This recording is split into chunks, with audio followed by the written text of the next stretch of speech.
how we can leverage technology in a digital landscape to continue to show up as a human being with empathy and compassion and integrity, and to create genuine relationships.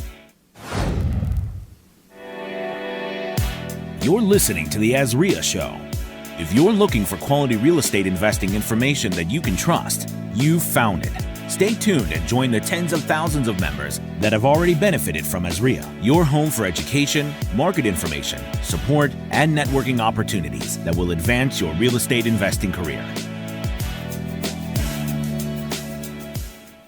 Hello, Azreia family in the great state of Arizona. It's Marcus Maloney and Mike Del Prete once again with the Azreia Show. And today we have a very special guest that we want to introduce to some and reassure others. We're going to be talking about social media and how you can really get started as a social media influencer. So, Mike, please tell us how you doing today. Wonderful, man. Love to be here, as always. All right. So we have Chelsea Peitz today, and she is local right here from Scottsdale, and she can touch on both backgrounds. She's a influencer, social media influencer, and she has a real estate background. So we wanted to bring her on today. So for those of you that are camera shy, scared to get in front of the camera, scared to press record, Chelsea is going to help us out today. So Chelsea, tell us how you doing and give us a brief intro of who you are.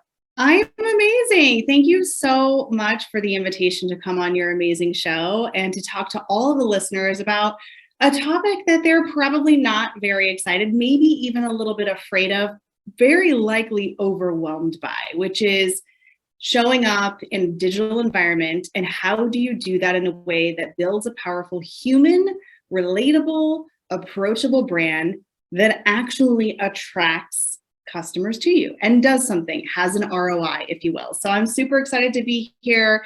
And yes, as you mentioned, I do have a background in real estate. I was a full-time residential real estate agent for 10 years. I was licensed for 18. And I jokingly tell people that I got licensed in 2001 BF, which the BF stands for before Facebook. So I had a whole career before social media existed. Did business the quote old-fashioned way. And, what has really fascinated me about the technology and being online is that, several years ago, in 2020, which was just right around the corner from us, we all were forced online at some level. We had to get on Zoom. We had to get on FaceTime. I personally, and I tell this story all the time, I do a weekly call with my parents because sadly, I haven't seen them in the same room since the pandemic began.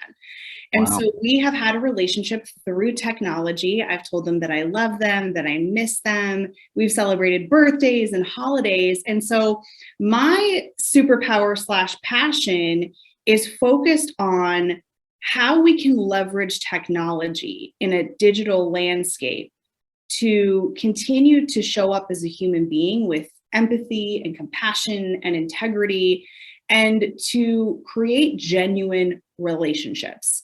And so we're going to talk a lot today about what I call limiting beliefs around creating content, what those look like. And just to let everyone know that's listening, if you have any of these limiting beliefs, that means you're 100% normal human that cares about other people and is probably amazing. So imperfect human that is going to be sharing with you some tips on that today. So that's a little story about me. I've written a couple books in between there. One is about the science of talking to your phone.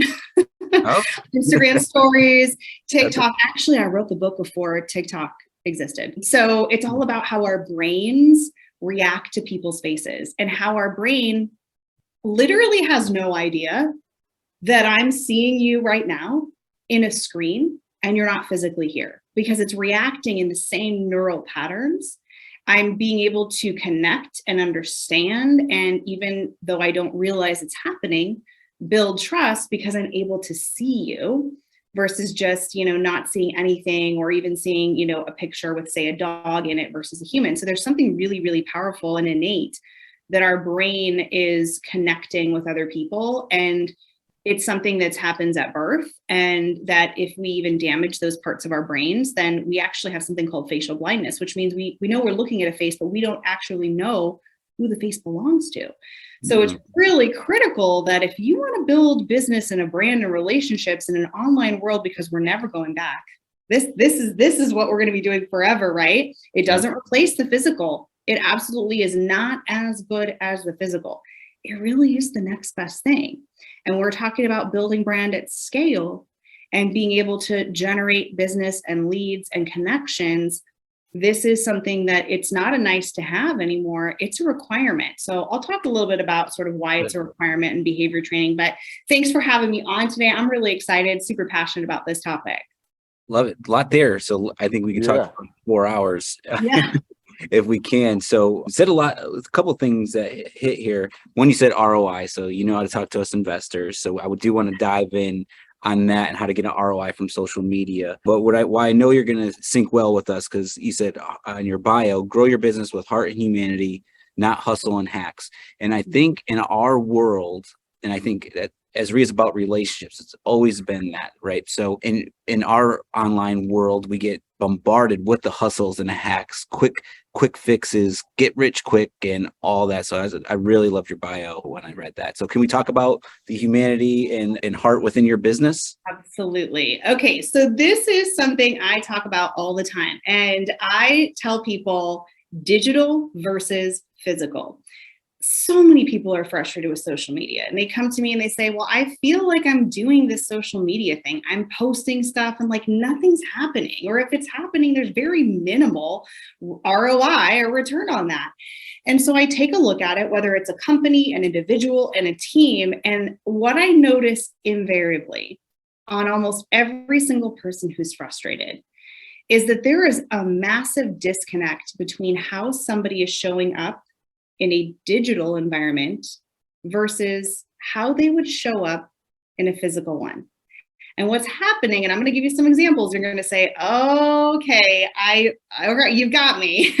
There's so many things that are happening right now that we're doing in a digital space that we would never dream of doing in a physical one. So let me give you a quick example. Like, we're on Zoom right now so we can see each other, which is amazing.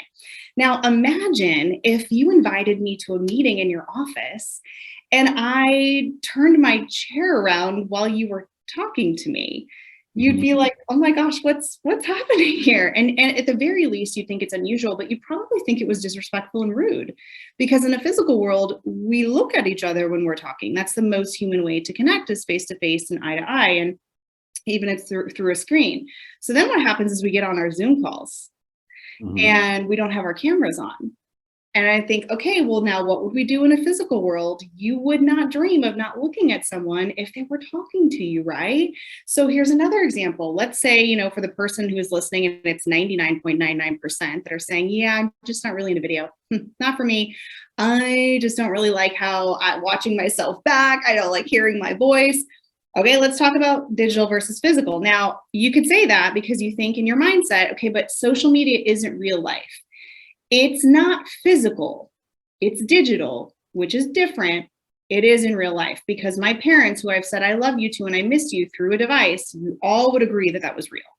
So we just have to get into this mindset. It's a little bit different, but it is real. So if I said, okay, let's get to a meeting with a client, and then all of a sudden you dive under the table while you're talking to me, and I'm like, what's happening? And I'm like, is everything okay? And again, that's like saying you wouldn't look at somebody if you were in the room with them. Another one I always get is, well, I don't know. Is it really professional? Like, I'm not going to go on TikTok. That's not really for me. My clients aren't there, right? Okay, let's talk about digital versus physical. This idea of professional persona, or that human isn't professional, right? Which I'm a big believer that human is professional, because all of us want to work with somebody with empathy, with compassion, with heart, with integrity. And guess what? Those are all uniquely human traits. So I'm not going to connect with you if I see a stock photo of a house that has your logo on it.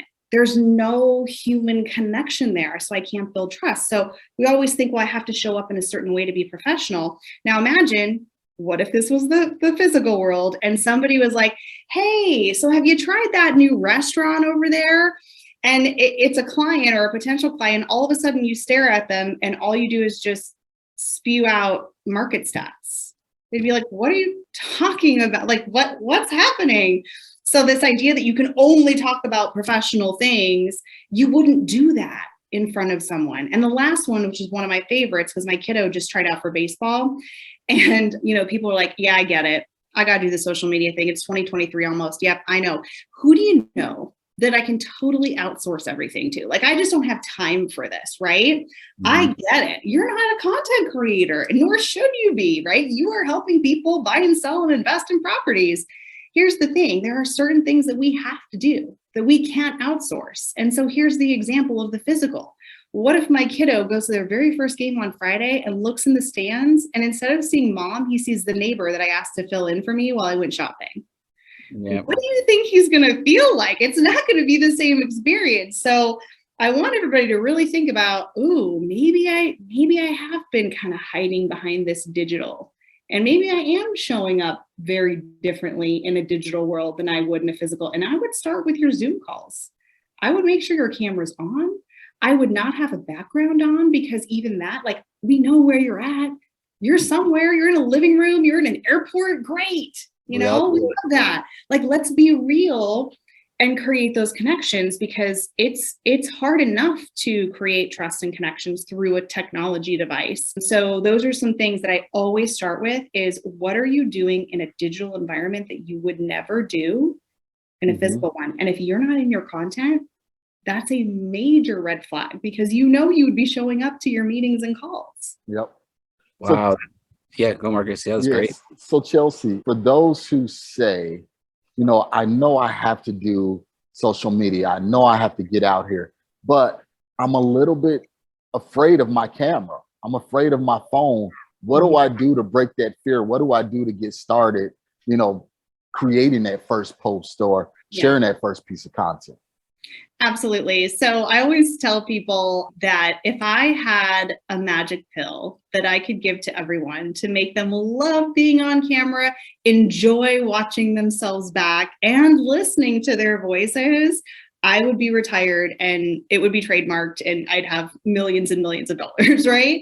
So the hard thing about doing something that innately puts you into a vulnerable state where, if we've all seen like that pyramid of like Maslow's hierarchy of needs. Essentially, what do we need as humans to survive? But not only survive, it's thrive, because ultimately we want to thrive, right? So obviously you've got your food and your shelter, but like in the middle of that pyramid is love and belonging. And we innately want to be loved and we want to belong. And so the idea of putting ourselves on camera and then out for the world to see, that definitely draws up some very anxiety or fears or limiting beliefs around, oh my gosh, what if people don't like me? What if people say something? What if people don't think I'm an expert? What if people don't agree with what I'm saying? And so that is a very human experience. So congratulations, you're human, and that's awesome. And I am going to give you a couple of tips on how to get over that. The first thing is exposure therapy. The only way to get used to your recorded self, and I say recorded self specifically by design. If you have ever seen yourself or heard yourself, and you're like, that just doesn't seem like it looks like me or sounds like me, or I thought I sounded different, you're not imagining things. Okay, it is a scientific fact. Our brain loves seeing other people's faces. It does not like seeing our own, mainly because like when you're getting ready in the morning and you're getting ready in the mirror, you're used to seeing yourself in that mirror reflection. You get on camera, depending on how far away it is or the angles or the lens, and it's reverse image. You're like, that looks like me, but it kind of doesn't look like me. And then you don't sound like yourself because you have different acoustics in your head. And then if you're thinking about delivering content, and you're not quite comfortable with it yet, then you have this other layer of you're kind of like showing up and you're looking at the camera and you're like, 3 things I want to share with you on getting your first investment. And you're like, this doesn't look like me and I just don't like the whole thing. So you have to get exposed to your recorded self. The easiest way to do this is start with one-to-one videos. Literally start with one-to-one videos. Like I'm going to send a video to Marcus. And I might say, hey, thank you so much for having me on. I so appreciate it. It was so great. Or maybe it's your birthday or whatever it is, right? Nobody else is going to see it but that person. So you're going to get used to your recorded self. You're going to get into the habit. And what I will tell you is if you are doing something nice for someone, maybe you're letting them know that you thought of them today, or wishing them a happy birthday, or just any kind of compliment. Number one, it's going to make you feel good. It's going to make their day.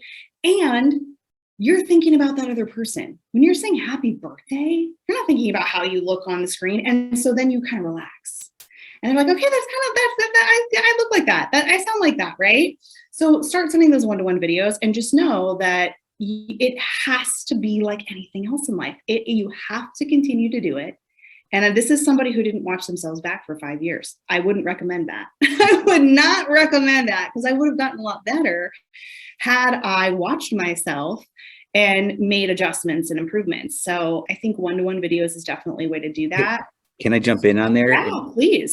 But look what the pros do. Football players, basketball players, they watch the recordings of their games to get better. And, I don't know if you're recommending that, but I know they just get the reps in and kind of get used to it. Absolutely. And they probably cringed like the first few times. We're like, oh my gosh, I can't believe I did that. And you're watching it over and they're like, pause, rewind. And then eventually you're like, throw it on and you're like, yeah, no, right here, yeah, that right there. You get desensitized almost to it. And instead of cringing that you made this, error, or you didn't do it the way you were hoping to do, you're like, okay, yep, we're taking that out. Nope, we're going to do this. So it really does have to be something that you expose yourself and kind of look at. And if you are one of the people like I was that absolutely cannot do it, I'm telling you, like, I'd rather have you post something and not watch it back than post nothing at all. Right. But just know that just because you avoid it doesn't mean you're going to be less afraid 6 months from now when you're going to start watching yourself. It's still going to be scary. And myself, like I still need to be better at this myself. But even, like when you do the video, you get so hard on yourself, you're like, delete, do it over, delete. Yes. To the point where I was like, this is stupid. Well, that's one of the things that you said something very key, Chelsea. You said vulnerability.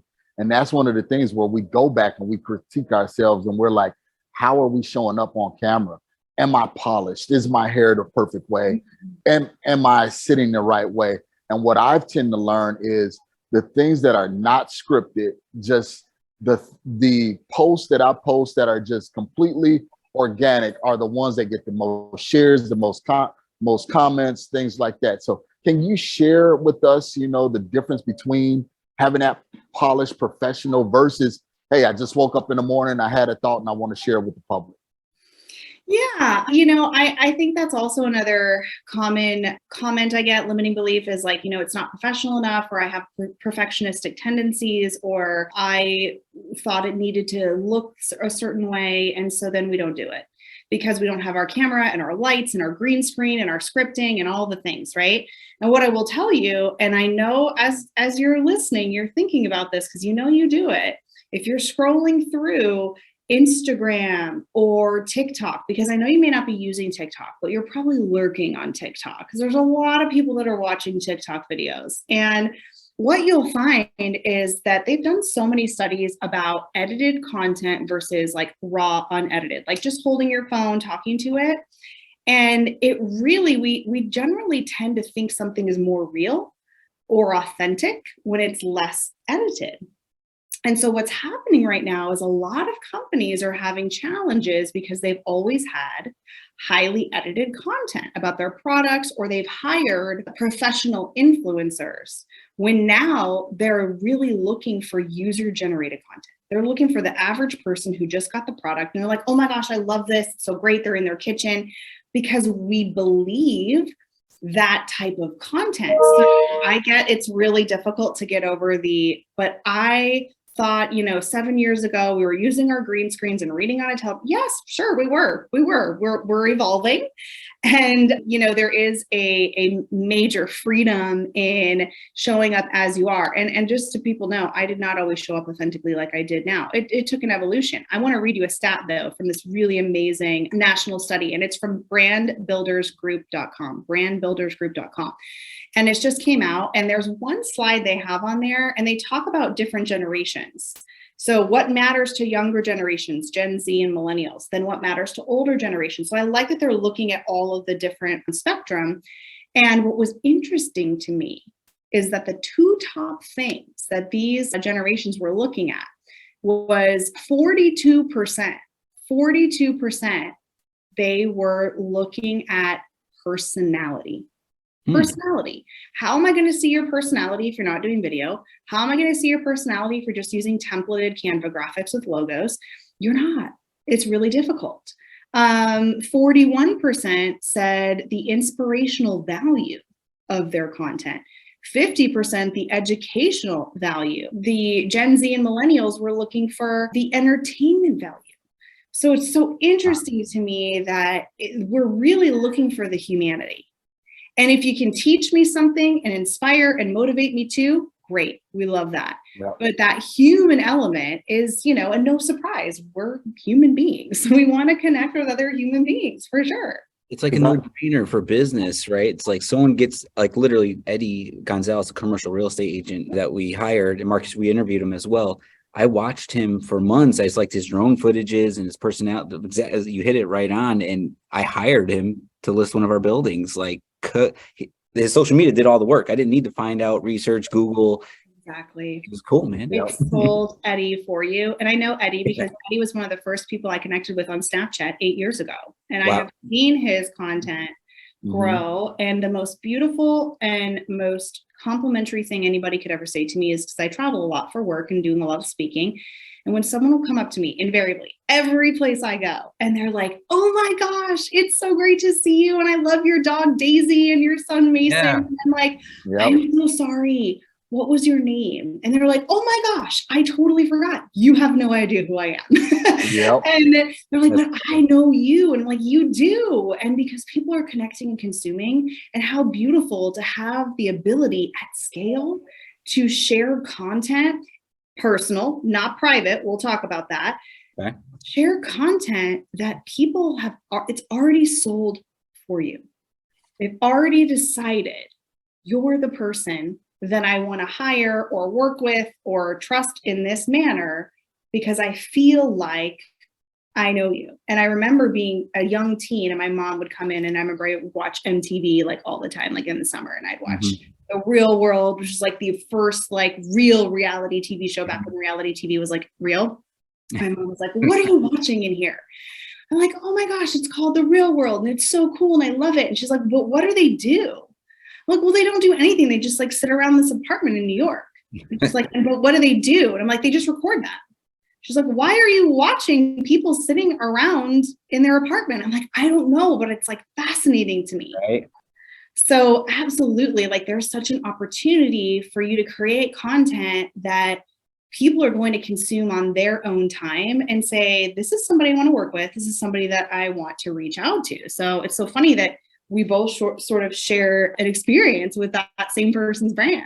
And whoever's listening to us that looks up to you, Marcus, myself, and they need a commercial building, they're probably going to think about Eddie. Absolutely. Absolutely.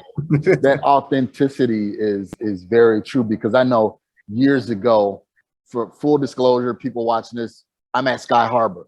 Years ago, I wouldn't have never done that, because I would have been like, I need to be in my studio with the lights, the cameras, and everything like that. But now I was like, hey, you know what? Let's just do it, because this is the real world. This is what we do. And as real estate investors, and like you said, Chelsea, you're constantly moving. You're on the go. Hey, I got to go speak here. I got to go and do this. So it's always sharing that content. So let me ask you this, Chelsea.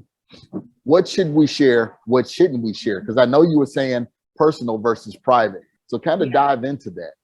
Yeah, so this is always a bit of a hot topic with the people, and I always love it. I welcome whenever I'm teaching, there's always, somebody that's like, "Well, listen, I don't need to know what Sharon had for lunch. I don't care what they had, and I'm not going to post what I have for lunch, because it doesn't, position me as anyone who is an authority in my space, and, I'm probably not going to get any more leases or whatever from it, right?" So a couple of things. One, I'm going to tell you exactly why I personally care about what Sharon had for lunch. And I'm kind of joking because, I'm just using that as an example. That seems to be the one that people give me, though. And the thing of it is that there is magic in the mundane. When you think about when we really connect with people sitting around the dinner table, we're not talking about amazing, exciting things that happen. We're like, I had to get 4 tires today and it sucked. And so did this at the office, right? We're talking about and connecting on very mundane, boring things. And a lot of us let that fear that I have nothing to say or my life is boring or my job is boring prevent us from making content. And so what I will say is that, again, a quote that I can't take credit for, Felicity and Nora said, people come for the plot and they stay for the character. And the problem is we don't think we're a character we're staying for because we're just an average everyday person who's living our life, in our own bodies. And so it becomes a mindset of I have nothing to say because I'm boring or nobody cares. And in reality, what you shared for lunch today, I might see it and I might say, oh my gosh, I just went there and had that. It was really good. Oh, by the way, Marcus, I've been meaning to talk to you. It's oh, by the way, we need the low barrier to entry human content for us to say, oh, by the way, you've been top of mind, right? They're not going to say you've been top of mind probably. So then the other thing is personal versus private. And I just got into a conversation in comments with someone about this. Personal is different than private. Private is whatever boundary you decide it is. You don't want to show your kids? Perfectly fine. You don't want to post in real time? Perfectly fine. You don't want to talk about whatever you don't want to talk about? Personal is human. That means maybe you're talking about business. Maybe you're talking about investing. Maybe you're talking about the market, but you're in the content because your only original content is your story, your perspective, your voice, your lived experiences. And that's part of creating that connection and trust in the content. So that's personal, or things that everybody does, like Marcus is in the airport. We all do that. We all travel. We all get it. Like trying to go from here to there and get on a Zoom. Like that's personal human content, not private. He's not, giving us a tour through the hotel room and saying, I'm in room 1822, whatever. So, the idea that you can still show up and be a human and be personal and still have those things that people can relate to. And then ultimately private is whatever you decide. And so I think that, some people share a lot more than others. And, the comment that I received was, well, I really value and trust in people that I respect, but I don't have a peek into their world and all their private content. And I was like, well, I'm not talking about private content. I'm saying showing up as, you as a human in your content and just sharing personal content that any human can relate to. So that's definitely a decision that each person has to make. And, as like a quick side note too, if your accounts are set to private and your goal is to grow and to get found and to make new connections, the privacy level, you'll have to either create a second account that's public or you'll have to turn that one from private to public because the way the algorithms work, your content will not be searchable. It will not be found. That's why we set it to private, if we want to do that. So keep that in mind. If you have an Instagram account and it's set to private, you might have to make a couple of decisions there because your content won't be searchable or findable. I have a question on it since you're on the personal private. There's always the debate on, do I do a business page versus page? I'm sure. So what's your thoughts on that? Yes. Okay. So I'm only joking because I know Facebook is listening. Facebook kind of ruined us on that, right? Because Facebook was like, hey, we got these thing called business pages. And it was a moneymaker for them because, long backstory to it. But they kind of got us into this mentality of we have our personal over here, we have our business over here. And that's the way that it was taught for many years. And then we started to really realize that you are the brand, you as the human being are what people are connecting to. Yes, you sell a product or a service, but ultimately people want to work and trust with you. And so then when you moved over to Instagram, because you'd been in Facebook world so long, you're like, oh, I need 2 accounts. I need a personal one and I need a business one. TikTok, you only get one, right? Yeah. So it's evolved, right? And so what I would say, what I usually hear from people specifically on Instagram, because on Facebook you still kind of have to, that we can get into that whole thing at another time, but you're going to be posting primarily on your personal timeline. Your business page is a pretty well optimized website, and that's about it. If you're going to pay to play, then you're going to get some reach, but they're not going to show your content too much.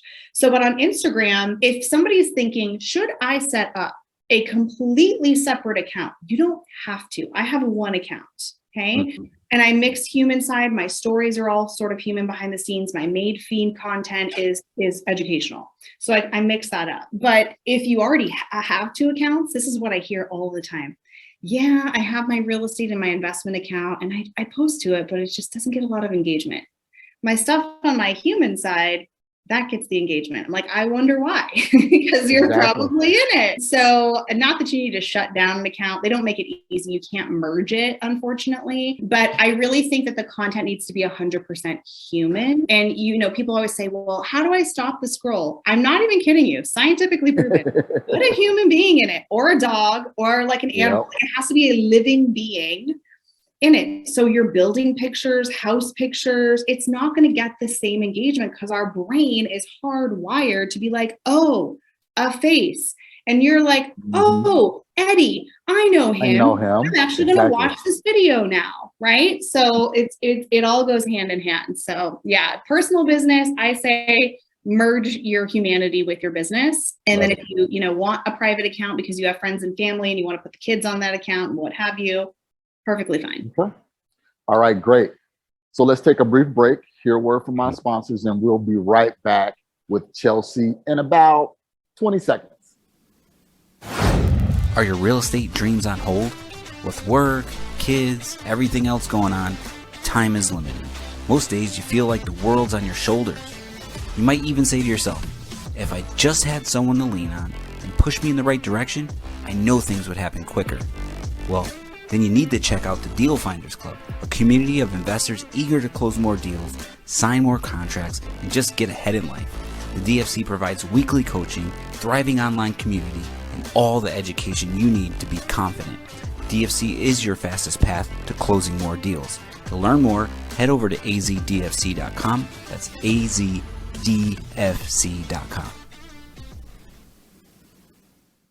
All right, guys, we are back with Chelsea Peitz, and she has some great content that she's sharing with us about social media.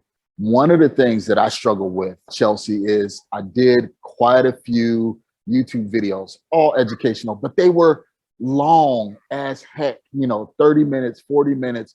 And I know sometimes when you look at YouTube, you'll see that people would only stay for 2 or 3 minutes. So when should we make the longer form videos and when should we make short form or short tail videos? Good question. Okay, so you mentioned YouTube, which I think is important to specifically talk about because traditionally, that's what we think of when we go to YouTube. I will watch a 20-minute video on YouTube and I'll watch it to the end. I mean, I might have it on like 2 speed, but I will watch it to the end. Why? Because when you're going to YouTube, usually there's an intention. I'm looking to learn something, find the answer, tutorial, a how-to, something like that.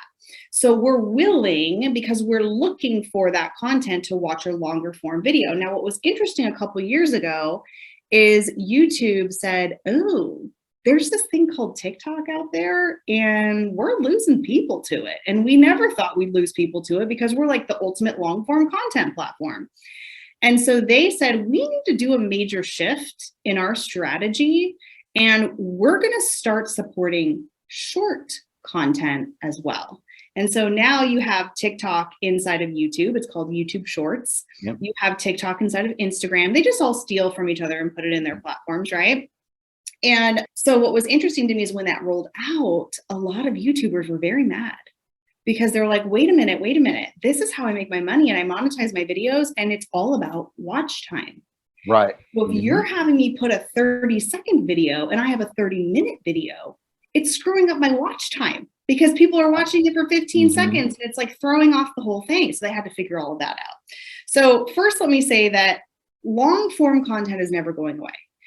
It's like saying, well, let's stop writing books because everybody is just, listening to podcasts. No, that's not true, right? We all have different consumption patterns and styles. So there's always going to be a place for long form content. Short form content, short form video content is definitely here to stay. It is no longer a trend. It's not just on TikTok. It's not about trends. It's not about dancing. It's not about lip syncing. It is a format. It is short, usually under a minute. It's vertical, which means it's the way you hold your phone. It takes up the whole screen. So guess what? There's no distractions. There's no other posts floating around. It's just that, right? And if you look at what you see on TikTok and Instagram Reels, generally, it's usually got people in it. It's usually not a major production. It's someone holding their phone or putting it on a tripod and they're in their normal environment. And what's very fascinating to me is the product psychology that changes behavior. And this is the part I love to nerd out about. When you go to TikTok, you open it and it just throws something in your face. And you're like, what's happening here? And you're just like, I don't even know what this is. And you're scrolling. Number one, you don't know any of those people. Okay, so that's a whole new world. Like, that's important to know because we're going to talk about algorithms. So we're going to come back to that. This is a recommendation algorithm. This is all people you don't know. That's very different than Facebook. You don't see people you don't know on Facebook, right? So now people are able to get massive audiences, huge reach, going viral, which by the way is not the goal. But everyday people like us, right? That you never thought would go viral are going viral because it's going out to people that you don't know. So that's new. Then you think about every time you swipe, it's new. It's someone new. It's someone new. And our brain's like, dopamine. This is great. I love it. And then you go to LinkedIn and our brain's like, oh, I'm not having the same experience over here on LinkedIn that I'm having on TikTok. And so for better or worse, probably for worse, it's changing our attention spans. Absolutely. It's changing our expectations for what we're seeing. And what happens is, again, product psychology, whether it's cigarettes or Snapchat, this is how they get your brain to get hooked. They will push it in front of you, just like Instagram did. And you're like, what are these things? What are reels? I don't even know who these people are. And then you get used to it. And then you're like, okay, yeah, I'm used to this now. And then you're like, maybe I'll try one. And then you get 3,000 views on that one instead of 30. And you're like, oh, well, I should try it again.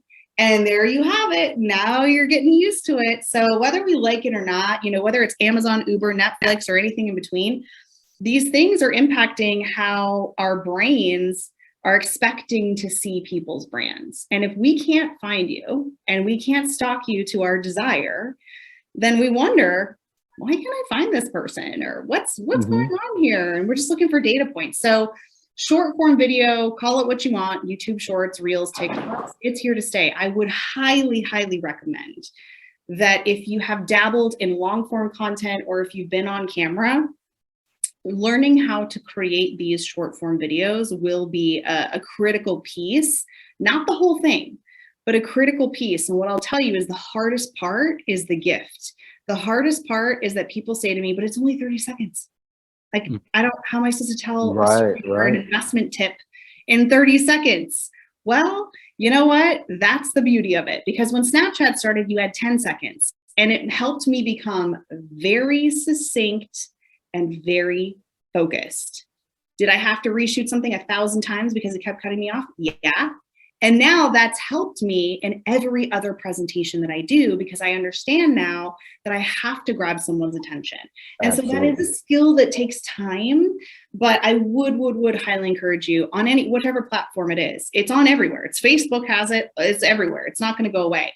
To think about how to incorporate some of those shorter form video styles into your content planning. Should we be on Snapchat? I'm not on.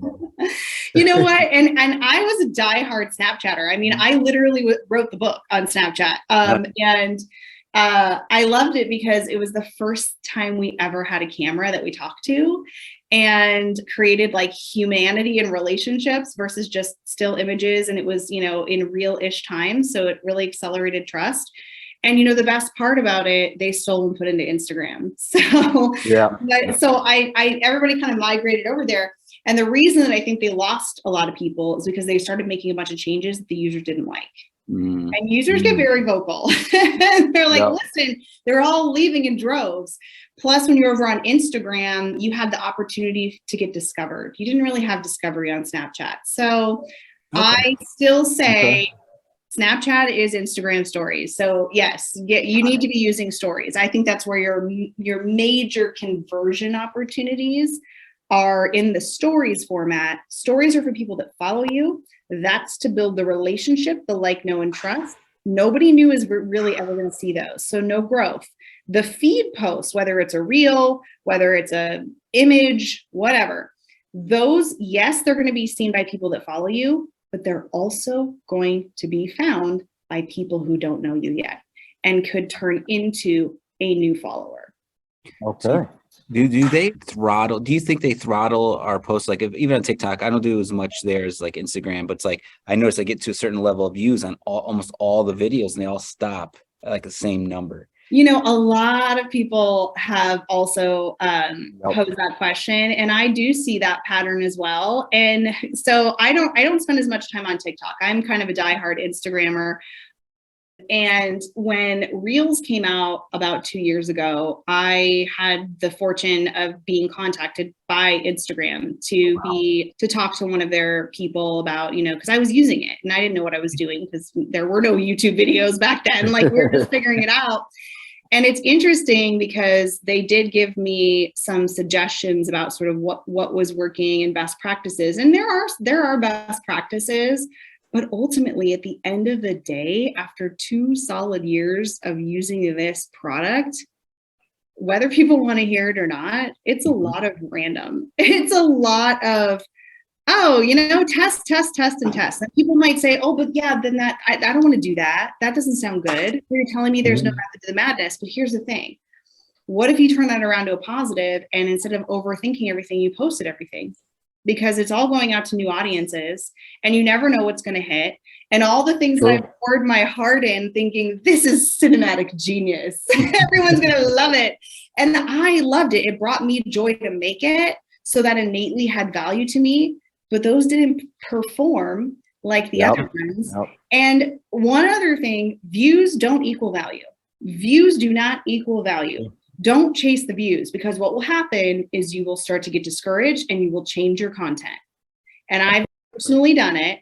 And you know what's really easy to measure? Views. What's really hard to measure?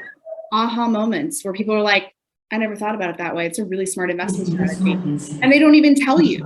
Like they're just watching it and they're not even leaving you a comment that said that was literally the best tip of the day. They're just moving on to something else because they don't even know you. They're just seeing you in the feed.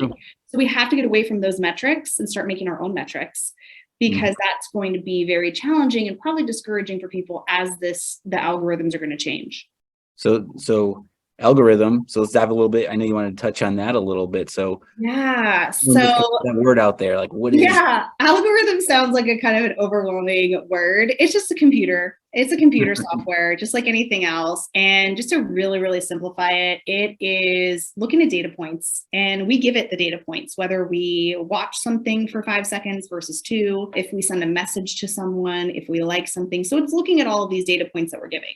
So what historically it has been is based on who we know, or sometimes how many people you have in your community, right? So if you had millions of followers, then you were probably going to get shown to more people. And then you're like, okay, well, me over here with 500, like I don't really have a big chance to get found. And so that's not fair, right? And so then you had TikTok, which TikTok wasn't about who you knew, because it was usually all strangers. It was about relevant content and seeing what you liked.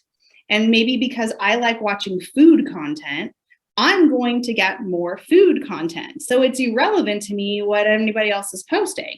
And so what the algorithms are really looking for is to serve up the best content. And I think the best thing that I can tell you about the algorithms, if you want to work smarter, not harder, is we have to think again, bigger picture, product psychology, like who really are the major competitors for Facebook and Instagram. It's not TikTok. You think it's TikTok.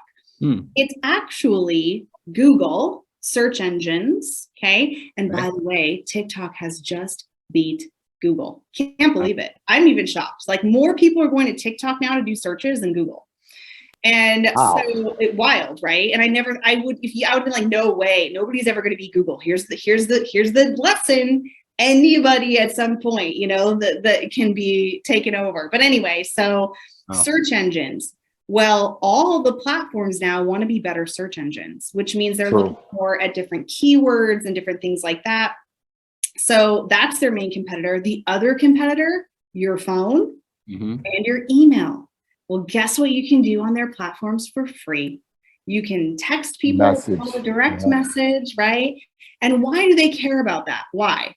It's because the more you invest psychologically into something, the more time you will spend there. And the more likely you are, if you're building your relationships and you're DMing people and you're instant messaging people, and you have to go back to that platform to get the message, you're going back into it. And if I send a DM to Marcus, well, guess what? He's coming back into the platform. And that algorithm's like, wait a minute, Chelsea sent a message. So she's a good community member. She's bringing people back into the platform, using it like we want them to. So ultimately, they're looking at communication.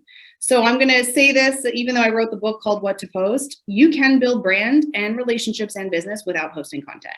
It's about talking to people. It's about engaging, which is at the heart of every sales book in the world. How many people have you talked to, right? Wow. And these, like 20 years ago, I had to actually call and you had to answer. I had to know your phone number. You had to open your email. I had to pay to mail you something, or I had to go to your office. I don't need any of that now. I can literally send a message to anyone on the planet and have a pretty good chance that they will see it and or respond. So the more you can be proactive and intentional, past clients, current clients, people that could refer you business, and you're engaging with them, the computer system that's working off of data points is just looking at who you're talking to. And the fact that most people respond, even if it's just a like, to like say, hey, I got it. Now those data points work in your favor. And the computer's like, wait a minute. Okay, so Chelsea and Marcus just shared a DM. All right, well, we're going to predict they want to see more of each other. So they're doing that because they want us to have a better experience. We don't want to see a bunch of junk. So how do they determine what we want to see? They're looking at who you're talking to. And so then they're going to say, well, let's resort both of their feeds. And so the next time they go in, we're going to make sure that the posts that they each make show up higher in each other's feeds. So now you're going to get seen more by the people you want to be seen more. So that's at a very basic level how the algorithms work. They're working on who you're talking to, and they're also working off of recommendation, which means have at it. As long as your content is relevant to your end consumer, post it all. Post it all, because people are going to see video 1 and maybe video 20, and maybe they won't see anything else. It's going to just all come at them like a TikTok type of style. So to kind of not sum it all up, but like be a friend. Yes. Yeah. Be a human and talk to people. Yeah. Yeah. Wow. Yeah. Yeah. That's cool though. Yeah. Let's like you say the word, I saw a cat across the street, then you started getting like cat ads. Yes. That blew my mind when I started seeing that. A little scary. Yep. Absolutely. And I don't even think we know the real depth of how smart those algorithms are. And it's the psychology, like you said, of knowing what someone's interest is, right, and finding other people with similar interests and pairing them together. Wow. Okay, great. And one of the things that you said was consistency. So how can someone become consistent at posting? Because, you have some people, okay, they'll hear this podcast and they'll say, all right, I'm gonna get on here and I'm gonna post every day for the next week, and then don't post anything for the next 3 months. So how can we create that consistent pattern? Yeah, I call that the conference syndrome, where you go to a conference and you're all pumped up and then you're like, yeah, I didn't do anything with my notes. We've all been there. Okay, so what's also important to know about these computer systems is they're not ranking you against someone else. So that's a nice, refreshing thing to note, is that if both of you are posting every single day, great. It's not going to impact me if I'm posting once a week, because the algorithm's not looking at me versus you, it's looking at me versus me. So if I get excited and I post every day for the week and then I leave for 2 months and then I come back and it's sporadic, consistency can look different for everyone. And I mean, the very basic level, once a week is probably the baseline, right? And I would say get into a habit of that. Consistency is going to feed more data points to a computer system so it can understand what your content's about, who should see it, when you're posting, that sort of thing. So people say, well, I heard that if I post every day, I can grow faster and I can get more reach, engagement. Well, by default, right? Because more people will probably see it. And it's kind of like hashtags. And people say, well, what's like the magic hashtag formula? And I tell them there isn't one and how they work. And they're like, but I've seen these articles that say if I use the right hashtags, then I can get more reach and views, by way of it being findable. And I explain it like, here's the thing. A hashtag, this is my favorite explanation for a hashtag. And it only, I think, makes sense to people that are a certain age range. Like my kid will never understand it. But remember libraries and the Dewey Decimal System and like the card catalog, remember that? Yeah. Mhm. And I don't know why my library had like a wooden one that was like you pull forever. Like Oh it my was God. a huge long thing. And Come so, on, Chelsea, you're aging us. You're aging I know, us. right? But the people listening will be like, I totally Yep, remember that. Yep, you're right. So you would see the little card and you would find the card and the card would tell you, here's the place you need to go in the aisle. And here's kind of the section of where this book is. So you would go to it and you would find the book. That piece of paper, that's a hashtag. The hashtag helps you find the thing you're looking for. But what it doesn't do is just because I found it in the library doesn't mean that that card or that hashtag made the author a bestseller. The book still had to be good.